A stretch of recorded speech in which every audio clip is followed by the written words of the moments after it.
یاد کرو وہ موقع کہ جب اللہ تم سے وعدہ کر رہا تھا کہ دونوں گروہوں میں سے ایک گروہ تمہیں مل جائے گا. تم چاہتے تھے کہ کمزور گروہ تمہیں ملے، مگر اللہ کا ارادہ یہ تھا کہ اپنے ارشادات سے حق کو حق کر دکھائے اور کافروں کی جڑ کاٹ دے. یہ اللہ تعالیٰ کا فیصلہ تھا، تاکہ حق حق ہو کر رہے اور باطل باطل ہو کر رہ جائے، خواہ مجرموں کو یہ کتنا ہی ناگوار ہو. اور وہ موقع جب کہ تم اپنے رب سے فریاد کر رہے تھے، غزوہ بدر، 313 اہل ایمان اور ایک طرف 1000 کا لشکر جرار، جن کے پاس تیر تھے، تلواریں تھیں، نیزے تھے، گھوڑے تھے، اونٹ تھے، زرہ بختر تھے، جنگی تجربہ تھا، شرابیں تھیں، عورتیں تھیں. یہ عورتیں گانے گاتی تھیں، اگر فتح حاصل کرو گے ہم تمہیں سینے سے لگائیں گے. دوسری طرف 313 نہتے، تیر نہیں، تلواریں نہیں، گھوڑے نہیں، اونٹ نہیں، زرہ بختر نہیں، وہ جن کے سب کے پاس پیروں کے چپل موجود نہ تھے.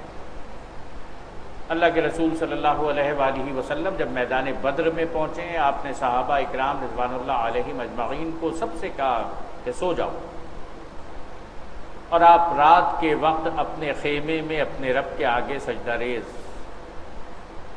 سیدنا ابو بکر صدیق رضی اللہ تعالیٰ عنہ آپ کے ساتھ کھڑے، آپ کی چادر اٹھا اٹھا کر بار بار آپ کے کاندھے پر رکھتے تھے، چادر گر جاتی تھی. 14ویں کا چاند اپنی آب و تاب کھو چکا تھا، آفتاب رسالت چمک رہا تھا، دمک رہا تھا. یاد کرو وہ موقع جب کہ تم اپنے رب سے فریاد کر رہے تھے. اللہ کے رسول صلی اللہ علیہ وآلہ وسلم کہہ رہے تھے کہ پروردگار، یہ 1000 کا لشکر جرار، ساز و سامان سے پر، اسلحہ ان کے پاس، تیر، تلواریں، گھوڑے، نیزے، اونٹ، جنگی تجربہ، اور اے میرے پروردگار یہ 313 نہتے. لیکن اے میرے مالک، اگر کل میدان میں یہ 313 شکست کھا گئے تو تیری قسم تیری زمین پر تا قیامت تیرا نام لینے والا کوئی نہ ہوگا. اے اللہ اپنی مدد بھیج دے، اپنی نصرت بھیج دے. تم اپنے رب سے فریاد کر رہے تھے. جواب میں اس نے فرمایا میں تمہاری مدد کے لیے پے در پے 1000 فرشتے بھیج رہا ہوں. یہ بات اللہ نے تمہیں صرف اس لیے بتا دی کہ تمہیں خوشخبری ہو، تمہارے دل اس سے مطمئن ہو جائیں، ورنہ مدد تو جب بھی ہوتی ہے اللہ ہی کی طرف سے ہوتی ہے. یقیناً اللہ زبردست اور دانا. اور وہ وقت جب کہ اللہ اپنی طرف سے غنودگی کی شکل میں تم پر اطمینان و بے خوفی کی کیفیت طاری کر رہا تھا. وہ جو میدان بدر میں موجود تھے ان کو ایک لمحے کے لیے اونگ آئی، غنودگی کی کیفیت طاری ہوئی، لیکن اس کے ذریعے اطمینان ملا. اور مسلمان جب وہاں پہنچے تو پہلے سے کفار مکہ ان کا لشکر اپنی جگہ سنبھال چکا تھا. مسلمانوں کو نشیب کی جگہ ملی، جہاں پر اوپر کی جگہ ملی جہاں پر ذرا ریت بھی تھی، پیر اس کے اندر دھس رہے تھے، پانی پینے کے لیے بھی ٹھیک انتظام نہیں تھا. لیکن یہ وہ وقت تھا کہ اللہ تعالیٰ نے وہاں پر پانی برسا دیا، ریت جم گئی، پانی پینے کا انتظام ہو گیا. اور کفار جدھر موجود تھے ادھر کیچڑ ہو گئی، چلنا پھرنا ان کے لیے دشوار ہو گیا. آسمان سے تمہارے اوپر پانی برسا رہا تھا تاکہ تمہیں پاک کرے اور تم سے شیطان کی ڈالی ہوئی نجاست دور کرے، تمہاری ہمت بندھائے اور اس کے ذریعے سے تمہارے قدم جما دے.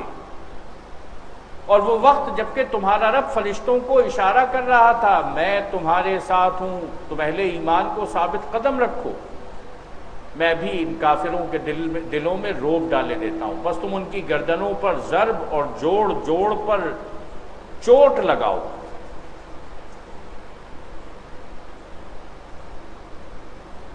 یہ اس لیے کہ ان لوگوں نے اللہ اور اس کے رسول کا مقابلہ کیا، اور جو اللہ اور اس کے رسول کا مقابلہ کرے اس کے لیے اللہ اس کے لیے نہایت سخت گیر. ابو جہل بھی جب مکہ معظمہ سے روانہ ہوا ہے تو عجیب بات اس نے یہ کی کہ خانہ کعبہ کے پردے پکڑ کر اللہ تعالیٰ سے دعا مانگی، اور دعا یہ مانگی کہ اے اللہ اسے برباد کر دے جو بھائی کو بھائی سے جدا کر رہا ہے۔ اللہ کے نبی سے جنگ کرنے جا رہا تھا، اللہ ہی سے دعا مانگ رہا تھا۔ کیسا نادان بے وقوف تھا۔ اللہ تعالیٰ کافروں سے کہہ رہا ہے یہ ہے تم لوگوں کی سزا، اب اس کا مزہ چکھو، اور تمہیں معلوم ہو کہ حق کا انکار کرنے والوں کے لیے دوزخ کا عذاب۔ اے ایمان لانے والو، جب تم ایک لشکر کی صورت میں کفار سے دوچار ہو تو ان کے مقابلے میں پیٹھ نہ پھیرو۔ یاد رکھیے میدان جنگ میں کفار کے مقابلے سے پیٹھ پھیرنا، جان بچانے کے لیے بھاگ جانا گناہ کبیرہ ہے۔ جس نے اس موقع پر ایسے موقع پر پیٹھ پھیری، اللہ یہ کہ جنگی چال کے طور پر ایسا کرے یا کسی دوسری فوج سے جا ملنے کے لیے، تو وہ اللہ کے غضب میں گر جائے گا، اس کا ٹھکانہ جہنم ہوگا، اور وہ بہت بری جائے باز کشت ہے۔ بس حقیقت یہ ہے کہ تم نے انہیں قتل نہیں کیا بلکہ اللہ نے ان کو قتل کیا، اور تو نے نہیں پھینکا بلکہ اللہ نے پھینکا۔ نبی اکرم صلی اللہ علیہ وآلہ وسلم وہ جو خیمے میں دعا فرما رہے تھے، جب دعا مکمل ہوئی آپ نے سجدے سے ہاتھ اٹھایا، سجدے سے سر اٹھایا، آپ کے دونوں ہاتھوں میں مٹی تھی، آپ نے دشمن کی طرف وہ مٹی اچھال دی۔ اللہ تعالیٰ نے قرآن مجید میں ارشاد فرمایا وَمَا رَمَيْتَ إِذْ رَمَيْتَ وَلَكِنَّ اللَّهَ رَمَى۔ اے نبی یہ مٹی تم نے نہیں اچھالی، یہ خاک تو ہم نے اڑائی ہے، اللہ نے ان کو قتل کیا، اور تو نے نہیں پھینکا بلکہ اللہ نے پھینکا۔ ہاتھ ہے اللہ کا، بندہ مومن کا ہاتھ۔ جب بندہ اللہ رب العالمین پر پورے یقین اور بھروسے کے ساتھ کوئی کام کرتا ہے تو حدیث مبارکہ میں کہا گیا کہ اللہ تعالیٰ بندے سے کہتا ہے کہ میرے بندے میں تیری آنکھ بن جاتا ہوں جس سے تو دیکھتا ہے، میں تیرے ہاتھ بن جاتا ہوں جس سے تو کام کرتا ہے، میں تیرے پیر بن جاتا ہوں جس سے تو چلتا ہے۔ یہ ایمان کی کیفیت، یہ یقین کی کیفیت۔ اور نبی اکرم صلی اللہ علیہ وآلہ وسلم سے زیادہ پختہ ایمان کس کا ہو سکتا ہے؟ کہا گیا کہ تو نے نہیں پھینکا، ہم نے پھینکا۔ اور مومنوں کے ہاتھ جو اس کام میں استعمال کیے گئے تو یہ اس لیے تھا کہ اللہ مومنوں کو ایک بہترین آزمائش سے کامیابی کے ساتھ گزار دے۔ یقیناً اللہ سننے اور جاننے والا۔ فضائے بدر پیدا کر فرشتے تیری نصرت کو اتر سکتے ہیں گردوں سے، قطار اندر قطار اب بھی۔ وہ رب کے جو بدر میں مدد فرما رہا تھا وہ رب آج بھی ہماری مدد کر سکتا ہے، لیکن اصحاب بدر کا ایمان پیدا کرنا ضروری ہے۔ کیسا عظیم الشان ایمان۔ حضرت عبد الرحمن ابن عوف رضی اللہ تعالیٰ عنہ سے روایت، جب جنگیں ہاتھوں سے ہوا کرتی تھی بڑی اہمیت ہوتی تھی، دائیں کون کھڑا ہے بائیں کون کھڑا ہے۔ فرمانے لگے کہ میں نے دیکھا دائیں ایک چھوٹا سا بچہ کھڑا ہوا نظر آیا، میں نے بائیں دیکھا وہاں پہ بھی ایک چھوٹا سا بچہ کھڑا ہوا نظر آیا۔ حضرت معاذ رضی اللہ تعالیٰ عنہ، حضرت معوذ رضی اللہ تعالیٰ عنہ کہنے لگے، میں سوچنے لگا عبد الرحمن جنگ تو تمہیں اکیلے لڑنا ہوگی، دایاں بھی کمزور ہے بایاں بھی کمزور ہے۔ فرمانے لگے کہ ابھی میں سوچ ہی رہا تھا کہ دونوں بچے آگے بڑھے، مجھ سے پوچھنے لگے چچا جان یہ بتاؤ ابو جہل کہاں ہے؟ فرمانے لگے کہ میں نے بچوں کو اوپر سے نیچے تک دیکھا، بچوں سے پوچھا بچوں ابو جہل کا کیا کرو گے؟ کہنے لگے چچا جان آج تو میدان میں اترے ہی اس لیے، وہ جو نبی اکرم صلی اللہ علیہ وآلہ وسلم کا دشمن ہے بچ کر نہ جانے پائے۔ یہ ہے ایمان، عشق مصطفیٰ صلی اللہ علیہ وآلہ وسلم، چاہتے مصطفیٰ صلی اللہ علیہ وآلہ وسلم۔ میری ذاتی کوئی دشمنی نہیں، میں اس ابو جہل کو جانتا بھی نہیں، لیکن نہیں تم بتاؤ وہ ابو جہل کا ہے جس نے میرے نبی سے دشمنی کی۔ حضرت عبد الرحمن ابن عوف رضی اللہ تعالیٰ عنہ ارشاد فرماتے ہیں کہ میں نے انگلی اٹھائی، وہ دیکھو گھوڑی کے اوپر بیٹھا اپنی صفیں درست کرتا، اسی کا نام ابو جہل۔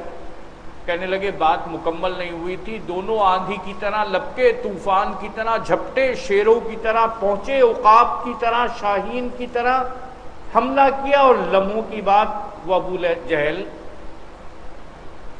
جو اپنے آپ کو بڑا طاقتور سمجھتا تھا، 2 ننھے ننھے بچوں نے وار کر کے اسے نیچے گرا دیا۔ اللہ رب العالمین اپنی نشانیاں دکھاتا ہے۔ ابو جہل کا بیٹا اکرمہ بن ابی جہل جو بعد میں ایمان لے کر آئے، اس وقت ایمان نہیں لائے تھے، باپ کی یہ حالت دیکھی، ان بچوں کی جانب تلوار لے کر بڑھے، ایک بچے کے کاندھے پر وار کیا، اس بچے کا بازو کٹ کے لٹک گیا، وہ بچہ نیچے بیٹھا، اس بازو کو اپنے پیر کے نیچے دبایا، نیچے سے تلوار رکھی اوپر کی طرف لے آیا، بازو جسم سے جدا۔ کیسے عظیم الشان لوگ تھے صحابہ اکرام رضوان اللہ علیہم اجمعین، اپنے جسم کے اعضاء کو بھی نبی اکرم صلی اللہ علیہ وآلہ وسلم اور دین کے اوپر قربان کرنا اپنی شان سمجھا کرتے تھے۔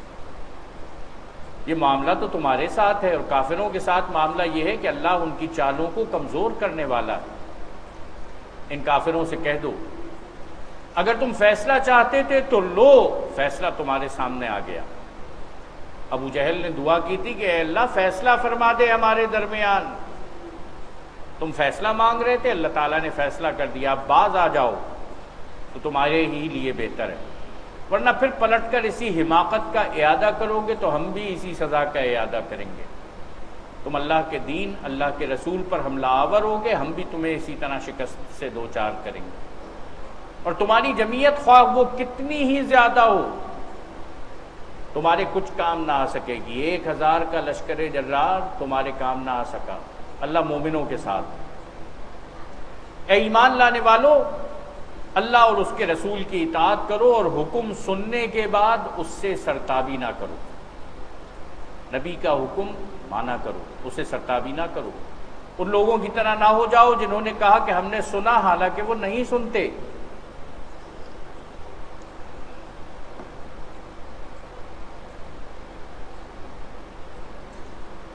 یقیناً خدا کے نزدیک بدترین قسم کے جانور وہ بہرے گونگے لوگ ہیں جو عقل سے کام نہیں لیتے۔ اگر اللہ کو معلوم ہوتا کہ ان میں کچھ بھی بھلائی ہے تو وہ ضرور انہیں سننے کی توفیق دیتا، لیکن بھلائی کے بغیر اگر وہ ان کو سنواتا تو بے رخی کے ساتھ منہ پھیر جاتے۔ اے ایمان لانے والو، اللہ اور اس کے رسول کی پکار پر لبیک کہو جب رسول تمہیں اس چیز کی طرف بلائے جو تمہیں زندگی بخشنے والی۔ ذرا دیکھیں، جہاد کے بارے میں ارشاد فرمایا گیا کہ یہ جہاد زندگی بخشنے والا، زندگی عطا کرنے والا۔ جب تمہارا نبی اس طرف بلائے تو دشمن سے ڈر مت جاؤ، خوف زدہ نہ ہو جاؤ، اللہ کے راستے میں نکلو، اور جان رکھو کہ اللہ آدمی اور اس کے دل کے درمیان حائل ہے۔ اللہ تعالیٰ آدمی کے دل کے احوال کو جانتا ہے، اور اسی کی طرف تم سمیٹے جاؤ گے۔ اور بچو اس فتنے سے جس کی شامت مخصوص طور پر صرف انہی لوگوں تک محدود نہ رہے گی جنہوں نے تم میں سے گناہ کیا۔ اللہ رب العالمین اس فتنہ و فساد کا تذکرہ کر رہا ہے، اس حب دنیا کا تذکرہ کر رہا ہے، جس کا فساد صرف اس تک محدود نہ رہے گا جس نے گناہ کیا ہو، بلکہ پوری سوسائٹی کو اپنی لپیٹ میں لے لے گا، پورے معاشرے کو اپنے لپیٹ میں لے لے گا۔ اور وہ لوگ کہ جو اس موقع پر گناہ سے روکنے والوں میں شامل نہ ہو تو جان رکھو کہ اللہ سخت سزا دینے والا ہے۔ یاد کرو وہ وقت جب کہ تم تھوڑے تھے، زمین میں تم کو بے زور سمجھا جاتا تھا، تم ڈرتے رہتے تھے کہیں لوگ تمہیں مٹا نہ دیں۔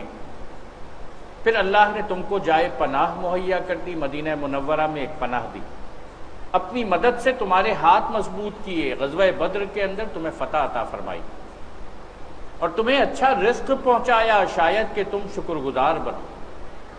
اے ایمان لانے والو، جانتے بوجھتے اللہ اور اس کے رسول کے ساتھ خیانت نہ کرو، اپنی امانتوں میں غداری کے مرتکب نہ ہو۔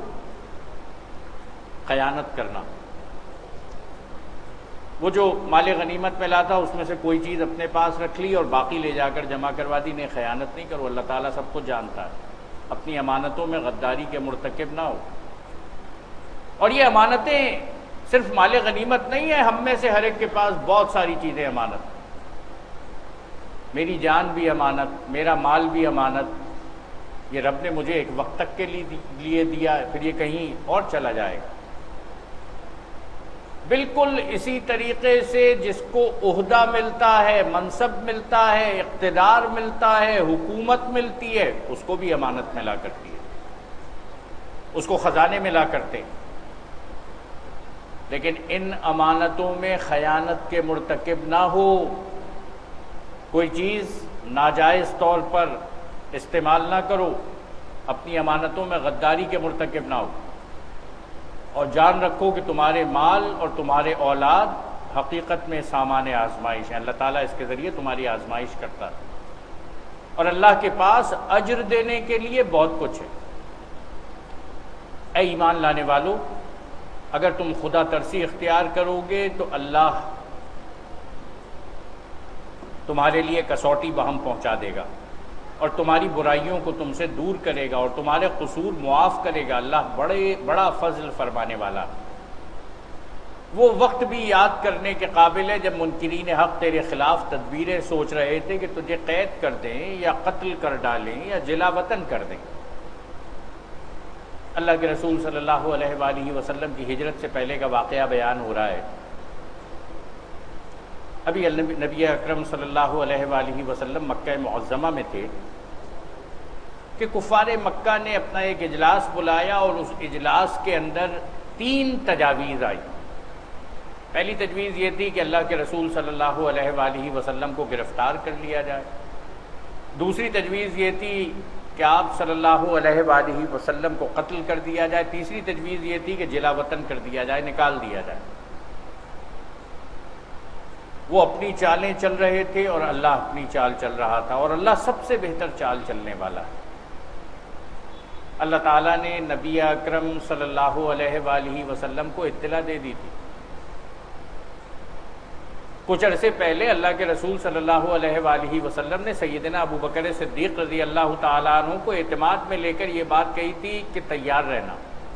وہ سمجھ گئے تھے کس چیز کی تیاری کی بات کہی جا رہی ہے، اور پھر وہ وقت آیا، اللہ تعالیٰ نے اطلاع دے دی کہ آج رات انہوں نے تدبیر کی ہے کہ ہر قبیلے سے تعلق رکھنے والا ایک نوجوان، ان کا ایک دستہ بنایا جائے گا، یہ تمہارے گھر کے اندر داخل ہوں گے، تمہیں قتل کریں گے، اور اے نبی تم آج رات ہی اس جگہ سے نکل جاؤ۔ نبی اکرم صلی اللہ علیہ وآلہ وسلم، ذرا ذہن میں رکھیے گا، اس سے پہلے امانتوں کا تذکرہ آیا تھا۔ اللہ کے رسول صلی اللہ علیہ وآلہ وسلم نے سیدنا حضرت علی کرم اللہ وجہ کو اپنے بستر پہ سلایا، ان کے حوالے وہ ساری امانتیں کی، کہا کہ یہ مکے والوں کی وہ امانتیں کہ جو انہوں نے میرے پاس رکھوائی ہیں، اس سے بڑھ کر شفیق کون ہوگا، اس سے بڑھ کر مہربانی کرنے والا کون ہوگا جب جان پر بنی ہو۔ قاتلوں کی امانتوں کے تحفظ کے لیے بھی اپنے پیارے، اپنے عزیز دل کے ٹکڑے چچا زاد بھائی کو وہاں سلایا، کہا کہ تم ان کی امانتیں واپس کر کے آنا۔ اور اللہ کے رسول صلی اللہ علیہ وآلہ وسلم، وہ سارے قاتل بیٹھے ہوئے تھے، ان کی نگاہوں کے سامنے سے سورہ یاسین اپنی زبان پر سجائے ان کے سامنے سے گزر گئے، انہیں نظر بھی نہیں آیا کہ محمد الرسول اللہ صلی اللہ علیہ وآلہ وسلم ان کے سامنے سے گزریں۔ تھوڑی دور جا کر سیدنا ابو بکر صدیق رضی اللہ تعالی عنہ ملے، اور پھر یہ دونوں غار ثور تک گئے، غار ثور کے اندر جا کر بیٹھ گئے۔ اس کا تذکرہ ابھی آگے بھی آئے گا۔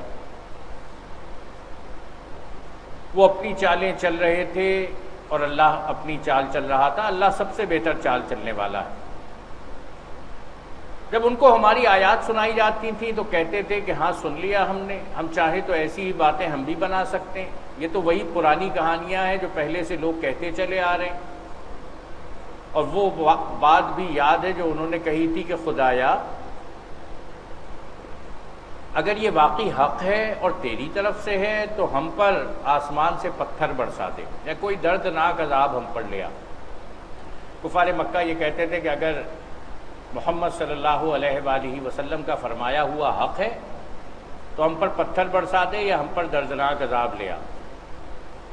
اس وقت تو اللہ ان پر عذاب نازل کرنے والا نہ تھا جبکہ تو ان کے درمیان موجود تھا۔ اے محمد صلی اللہ علیہ وآلہ وسلم تم ان کے درمیان تھے۔ اللہ تعالیٰ کا یہ طریقہ نہیں ہے کہ جب نبی کسی بستی کے اندر موجود ہو تو اللہ تعالیٰ اس بستی پر عذاب نازل کرے، اور نہ اللہ کا یہ طریقہ قاعدہ ہے کہ لوگ استغفار کر رہے ہوں اور وہ ان کو عذاب دے دے۔ کفار مکہ تھے تو ان کے ساتھ کچھ اہل ایمان بھی تھے جو اپنے رب سے توبہ کرتے تھے، اپنے رب سے استغفار کرتے تھے۔ اللہ تعالیٰ کہہ رہا ہے کہ جب لوگ استغفار کر رہے ہوں تو وہ ان کو عذاب نہیں دیتا۔ استغفر اللہ ربی من کل ذنب واتوب الیہ، اے پروردگار ہم تیری جانب متوجہ ہوتے ہیں، تجھ سے معافی طلب کرتے ہیں، تجھ سے توبہ کرتے ہیں، تو ہی انسانوں کے گناہوں کو معاف فرمانے والا ہے۔ لیکن اب کیوں نہ وہ ان پر عذاب نازل کرے جبکہ وہ مسجد حرام کا راستہ روک رہے ہیں، حالانکہ وہ اس مسجد کے جائز متولی نہیں ہیں۔ اس کے جائز متولی تو صرف اہل تقوی ہی ہو سکتے ہیں، مگر اکثر لوگ اس بات کو نہیں جانتے۔ بیت اللہ کے پاس ان لوگوں کی نماز کیا ہوتی ہے؟ بس سیٹیاں بجاتے ہیں، تالیاں پیٹتے ہیں، بس اب لو اس عذاب کا مزہ چکھو اپنے اس انکار حق کی پاداش میں جو تم کرتے رہے ہو۔ جن لوگوں نے حق کو ماننے سے انکار کیا ہے وہ اپنے مال خدا کے راستے سے روکنے کے لیے صرف کر رہے ہیں۔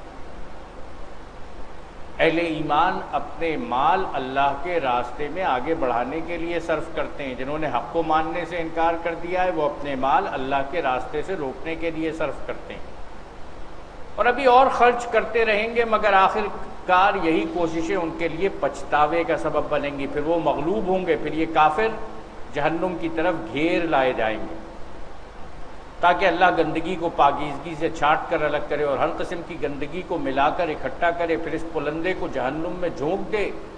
یہی لوگ اصل دیوالیے۔ اے نبی ان کافروں سے کہو اگر اب بھی باز آ جائیں تو جو کچھ پہلے ہو چکا اس سے درگزر کر لیا جائے گا۔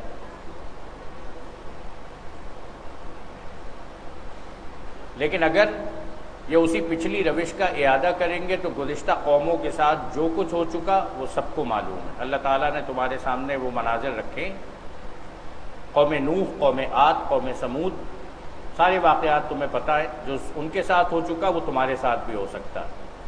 اور اے ایمان لانے والو ان کافروں سے جنگ کرو یہاں تک کہ فتنہ باقی نہ رہے اور دین پورا کا پورا اللہ کے لیے ہو جائے۔ ذرا دیکھیں جہاد کا مقصد یہاں بیان کیا جا رہا ہے۔ یہ نہیں کہا جا رہا کہ اللہ تعالیٰ نے یہ تمہیں ملک گیری کے لیے یہ جہاد فرض کیا، بلکہ کہا جا رہا ہے کہ جنگ کرو یہاں تک کہ فتنہ باقی نہ رہے۔ فتنہ و فساد اللہ تعالیٰ زمین سے ختم کرنا چاہتا ہے اور دین پورا کا پورا اللہ کے لیے ہو جائے۔ پھر اگر وہ فتنے سے رک جائیں تو ان کے اعمال کا دیکھنے والا اللہ ہے، اور اگر وہ نہ مانے تو جان رکھو کہ اللہ تمہارا سرپرست ہے اور وہ بہترین حامی و مددگار ہے۔ اور تمہیں معلوم ہو کہ جو کچھ مال غنیمت تم نے حاصل کیا ہے اس کا 5واں حصہ اللہ اور اس کے رسول اور رشتہ داروں اور یتیموں اور مسکینوں اور مسافروں کے لیے۔ اللہ تعالیٰ نے یہ بتایا کہ جو مال غنیمت تمہارے پاس موجود ہے وہ سارا کا سارا اکٹھا کر لیا جائے گا۔ 5واں حصہ مال غنیمت کا بیت المال میں جمع کیا جائے گا۔ کس کے لیے؟ اللہ اور اس کے رسول، رشتہ داروں، یتیموں، مسکینوں، مسافروں کے لیے۔ اور اس مال غنیمت میں وہ جو آل رسول ہیں ان کا خاص حصہ ہوگا۔ یاد رکھیے نبی اکرم صلی اللہ علیہ وآلہ وسلم کے ہم پر بے شمار احسانات۔ یہ ٹھیک ہے کہ سیدوں کے لیے زکوٰۃ لینا جائز نہیں ہے، لیکن اس مال غنیمت میں جو خمس ہے اس کے اندر ان کا خاص حصہ اللہ کے رسول صلی اللہ علیہ وآلہ وسلم سے جن کا رشتہ ہے۔ اگر تم ایمان لائے ہو تو اللہ پر اور اس چیز پر جو فیصلے کے روز یعنی دونوں فوجوں کے مٹ بھیڑ کے دن ہم نے اپنے بندے پر نازل کی تھی تو یہ حصہ بخوشی ادا کرو۔ اس میں کوئی دل میں تنگی نہ لاؤ، اللہ ہر چیز پر قادر ہے۔ یاد کرو وہ وقت جب کہ تم وادی کے اس جانب تھے اور وہ دوسری جانب پڑاؤ ڈالے ہوئے تھے اور قافلہ تم سے نیچے کی طرف تھا، اگر کہیں پہلے سے تمہارے اور ان کے درمیان مقابلے کی قرارداد ہو چکی ہوتی تو تم ضرور اس موقع پر پہلو تہی کر جاتے۔ اگر تم وہاں سے نکلتے اس خیال سے کہ لشکر کا مقابلہ کرنا ہے تو تم وہاں سے پیچھے ہٹ جاتے، تمہاری یہ تیاری نہ تھی۔ لیکن جو کچھ پیش آیا وہ اس لیے تھا کہ جس بات کا فیصلہ اللہ کر چکا تھا اسے ظہور میں لے آئے، تاکہ جسے ہلاک ہونا ہے وہ دلیل روشن کے ساتھ ہلاک ہو، اور جسے زندہ رہنا ہے وہ دلیل روشن کے ساتھ زندہ رہے۔ یقیناً خدا سننے اور جاننے والا۔ اور یاد کرو وہ وقت جبکہ اے نبی خدا ان کو تمہارے خواب میں تھوڑا دکھا رہا تھا۔ نبی اکرم صلی اللہ علیہ وآلہ وسلم کو کفار تھوڑے نظر آ رہے تھے، صحابہ اکرام رضوان اللہ علیہم اجمعین دیکھتے تھے تعداد تھوڑی نظر آ رہی تھی۔ اگر کہیں وہ تمہیں ان کی تعداد زیادہ دکھا دیتا تو ضرور تم لوگ ہمت ہار دیتے اور لڑائی کے معاملے میں جھگڑا شروع کر دیتے، لیکن اللہ ہی نے اس سے تمہیں بچایا، یقیناً وہ سینوں کا حال تک جانتا ہے۔ اور یاد کرو جبکہ مقابلے کے وقت خدا نے تم لوگوں کی نگاہوں میں دشمنوں کو تھوڑا دکھایا اور ان کی نگاہوں میں تمہیں کم کر کے پیش کیا۔ کفار جو دیکھ رہے تھے انہیں مسلمان بہت تھوڑی تعداد میں نظر آ رہے تھے، تاکہ جو بات ہونی تھی اسے اللہ ظہور میں لے آئے، اور آخرکار سارے معاملات اللہ ہی کی طرف رجوع کرتے ہیں۔ اے ایمان لانے والو، جب کسی گروہ سے تمہارا مقابلہ ہو تو ثابت قدم رہو اور اللہ کو کثرت سے یاد کرو، اللہ کا ذکر کرتے رہو۔ توقع ہے کہ تمہیں کامیابی نصیب ہوگی۔ یہ فتح تمہارے زور بازو پر نہیں آیا کرتی، یہ اللہ کی نصرت سے آیا کرتی ہے، اس کی مدد سے آیا کرتی ہے، کثرت سے اسے یاد کرو۔ اور اللہ اور اس کے رسول صلی اللہ علیہ وآلہ وسلم کی اطاعت کرو، آپس میں جھگڑو نہیں، ورنہ تمہارے اندر کمزوری پیدا ہو جائے گی۔ آپس کا اختلاف، اس سے کمزوری پیدا ہوتی ہے اور تمہاری ہوا اکھڑ جائے گی۔ صبر سے کام لو، یقیناً اللہ صبر کرنے والوں کے ساتھ۔ ان لوگوں کے سے رنگ ڈھنگ نہ اختیار کرو جو اپنے گھروں سے اتراتے اور لوگوں کو اپنی شان دکھاتے ہوئے نکلے تھے۔ کفار مکہ جب مکے سے نکلے تھے تو اتراتے ہوئے نکلے تھے، شان دکھاتے ہوئے نکلے تھے، عورتیں تھیں جو گانے گاتی تھیں۔ ایک تصور یہ لے کر نکلے تھے کہ اب اس مرتبہ جا رہے ہیں تو آخری حملہ کرنے جا رہے ہیں۔ ابو سفیان کا قافلہ جب بچ گیا اس نے پیغام دیا ابو جہل کو کہ ابو جہل لوٹ آؤ، قافلہ بچ گیا ہے۔ لیکن ابو جہل نے کہا کہ جب یہاں تک آ ہی گئے ہیں تو اب محمد صلی اللہ علیہ وآلہ وسلم کا نعوذ باللہ کام ہی کرتے ہیں۔ جن کی روش یہ ہے کہ اللہ کے راستے سے روکتے ہیں، جو کچھ وہ کر رہے ہیں وہ اللہ کی گرفت سے باہر نہیں ہے۔ اور ذرا خیال کرو اس وقت کا جبکہ شیطان نے ان لوگوں کے کرتوت ان کی نگاہوں میں خوشنما بنا کر دکھائے تھے، اور ان سے کہا تھا کہ آج کوئی تم پر غالب نہیں آ سکتا، اور یہ کہ میں تمہارے ساتھ ہوں۔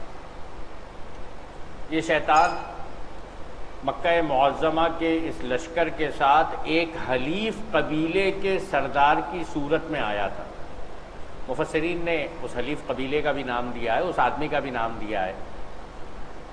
مکے والے ڈر رہے تھے کہ ہم تو مکہ چھوڑ کر جا رہے ہیں، ایسا نہ ہو کہ وہ قبیلہ حملہ کر دے۔ اس نے کہا کہ جی فکر کی بات نہ کرو، میں تمہارے ساتھ ہوں، میں تو چلی اس لیے رہا ہوں کہ ہمارا قبیلہ تم پر حملہ نہیں کرے گا، اور یہ فوج بڑی زبردست ہے، تم غالب ہو کر آؤ گے۔ مگر جب دونوں گروہوں کا آمنا سامنا ہوا تو وہ الٹے پاؤں پھر گیا۔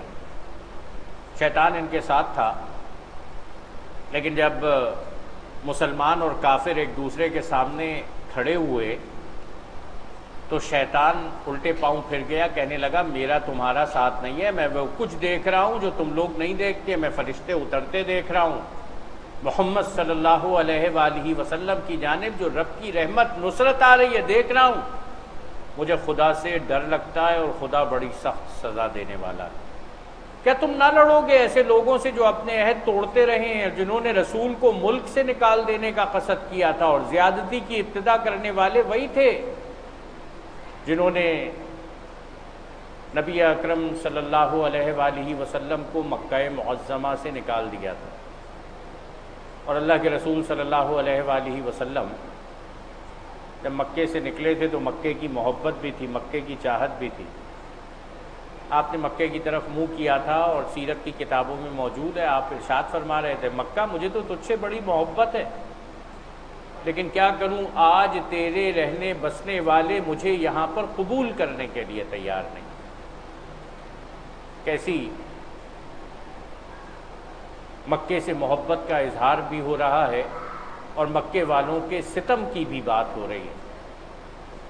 زیادتی کی ابتدا کرنے والے وہی تھے، کیا تم ان سے ڈرتے ہو؟ اگر تم مومن ہو تو اللہ اس کا زیادہ مستحق ہے کہ اس سے ڈرو، ان سے لڑو، اللہ تمہارے ہاتھوں سے ان کو سزا دلوائے گا اور انہیں ذلیل و خوار کرے گا اور ان کے مقابلے میں تمہاری مدد کرے گا اور بہت سے مومنوں کے دل ٹھنڈے کرے گا اور ان کے قلوب کی جلن مٹا دے گا اور جسے چاہے گا توبہ کی توفیق بھی دے گا۔ اللہ سب کچھ جاننے والا اور دانا ہے۔ کیا تم لوگوں نے یہ سمجھ رکھا ہے کہ یوں ہی چھوڑ دیے جاؤ گے؟ حالانکہ ابھی اللہ نے تو یہ دیکھا ہی نہیں کہ تم میں سے کون لوگ ہیں جنہوں نے اس کی راہ میں جافشانی کی اور اللہ اور رسول اور مومنین کے سوا کسی کو جگری دوست نہ بنایا۔ کون اپنے ایمان کے دعوے میں سچا ہے، کون اپنے ایمان کے دعوے میں جھوٹا ہے؟ اللہ تعالیٰ نے تو ابھی دیکھا ہی نہیں ہے۔ صرف تمہارا ایمان لانے کا اعلان سن کر تمہیں جنت میں داخل کر دیا جائے، یہ کیسے ہو سکتا ہے؟ اللہ تعالیٰ تو امتحان لے گا، آزمائش کرے گا۔ جو کچھ تم کرتے ہو اللہ اس سے باخبر ہے۔ مشرکین کا یہ کام نہیں ہے کہ وہ اللہ کی مسجدوں کے مجاور و خادم بنے۔ مکہ معظمہ میں یہ مشرکین تھے جو کہتے تھے کہ ہم مسجد حرام کے متولی ہیں، اس کے مجاور ہیں، اس کے خادم ہیں۔ کیسی عجیب و غریب بات! مسجد اللہ کا گھر ہے، اس کا کوئی شریک نہیں۔ یہ کیسے ہو سکتا ہے کہ اللہ رب العالمین کے گھروں کی خدمت کرنے والے مشرک بنے؟ درا حالانکہ اپنے اوپر وہ خود کفر کی شہادت دے رہے ہیں۔ ان کے تو سارے اعمال ضائع ہو گئے اور جہنم میں انہیں ہمیشہ رہنا ہے۔ مشرکین کے تمام اعمال ضائع ہو گئے اور ان کا انجام کار جہنم۔